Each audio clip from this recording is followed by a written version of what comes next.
Hey, it's Rachel Cooke, your modern mentor. Today's episode is all about what you can do if you're feeling just a little bit meh right now. It's something so many people are experiencing. It's called languishing. And the good news is there's a simple framework you can use to climb on over it. In the past couple of years, burnout has commanded a lot of our collective attention because so many have suffered from its symptoms. Overwhelm, exhaustion, cynicism, and a kind of helplessness. Burnout is real, but it's not universal. And while many of us aren't quite at the point of burnout, they're clearly not thriving either. People are feeling kind of that sense of meh. This gray, bland middle place that's starting to feel familiar to many of us is what organizational psychologist Adam Grant calls languishing. It's not depression or burnout, and it's definitely not thriving or flourishing. It's the space in between. A USA Today piece describes it as a feeling of a lack of focus and a general purgatory between mental wellness and illness. Does this feel familiar? If so, the good news is that Grant offers a clear and simple antidote to this feeling in a recent TED Talk he gave. So let's break down his 3-part framework and talk about how you might apply this at work to get a boost. Overcoming languishing is about finding flow, and we do this by pulling 3 levers: mastery, mindfulness, and mattering. Let's touch on each one and think about what it might look like in practice. Let's start with mastery. Mastery is the idea of achieving something that feels meaningful to you. It's not crossing something off your to-do list or delivering something your boss or client needs. Those are important, but they're not mastery. Mastery leaves you feeling good at something, accomplished, even if that thing you've mastered is really small. A couple of things I've been striving to master in recent months include reading nonfiction that challenges me to explore new ideas about the workplace, doing outreach to people I haven't actually met, and experimenting with new ways to facilitate workshops and programs virtually. These are all things I want to feel more skilled in doing, not because I should, but because I'm hungry for that growth. So where's your personal opportunity for mastery at work? Can you learn a skill or program? What have you always dreamed of doing and doing well? Public speaking, building marketing campaigns? Head down a rabbit hole. Can you spend 30 minutes a day, or even 10, if that's all you can spare, watching videos or taking LinkedIn learning courses? Maybe you want to impress someone you're looking to connect with. Is there someone you aspire to make a connection with? Start building a list of talking points you'd like to share or questions you'd like to ask. Do this until you're impressed with the conversation you envision, and then invite them to coffee. Maybe you want to build a portfolio. What do you want to be known for? Do you aspire to be the go-to writer or financial modeler or marketer? Start curating some work samples and craft a portfolio you'll be excited to share. The goal is that by spending some time each day creating momentum for yourself, you're having an experience of moving, achieving, and developing. Next, let's talk mindfulness. Mastery is about doing the thing.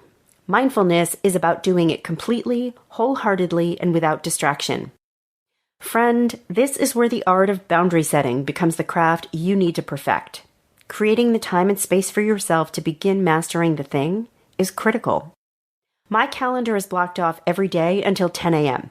If an emergency arises, clients know how to reach me. But as a matter of course, nothing is scheduled first thing in my morning. This is when I exercise, I journal, and I commit to mastery. I've carved out the time and space to make it happen. Here are some strategies you might deploy to do the same. Put the time on your calendar. Mindfulness begins with commitment. Whether your mastery plan involves watching videos, taking online courses, journaling ideas, or reviewing past projects, you'll need time to do it. So put it on your calendar and protect it like a mama bear protects her cubs. Will emergencies arise from time to time? Sure, but let those be the exception. You make the rule here. Create space. Let your boss, your partner, your clients, or your kids know when you'll be unavailable.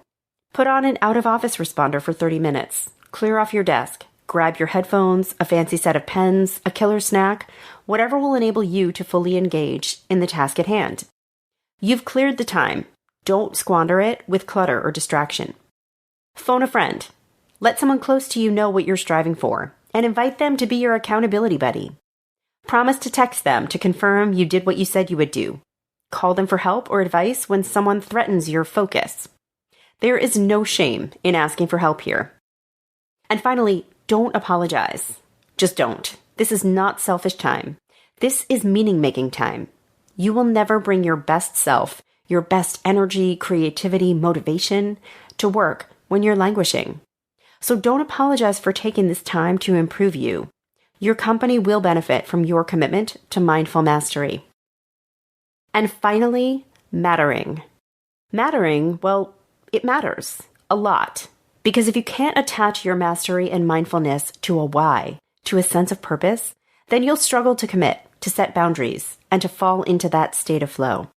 For me, I'm not just reading nonfiction to expand my knowledge base, but rather to be able to provide leaders and their teams with a broader range of tools and strategies that allow them to achieve success without burning out. I'm mastering something grounded in purpose. I'm finding meaning in the mastery. So what really matters to you? How will learning that new program allow you to better serve your clients? How will building your portfolio position you to someday step into a leadership role, teaching and mentoring other young talent? Getting clear on why something matters to you will help you to commit. It will motivate your mastery and help you protect your mindfulness.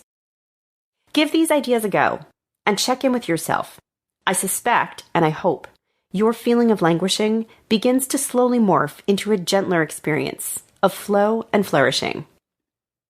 I hope you enjoyed today's episode and that you'll join me back here next week for another one. Until then, you can follow Modern Mentor on Apple Podcasts, Spotify, or wherever you listen to podcasts. Check out my website at leadabovenoise.com or follow me on the Modern Mentor podcast page on LinkedIn. Join me back here next week. Thanks again so much for listening and have a successful week. Modern Mentor is a quick and dirty tips podcast. It's audio engineered by Dan Firabend with script editing by Adam Cecil. Our operations and editorial manager is Michelle Margulis. Our assistant manager is Emily Miller, and our marketing and publicity assistant is Davina Tomlin.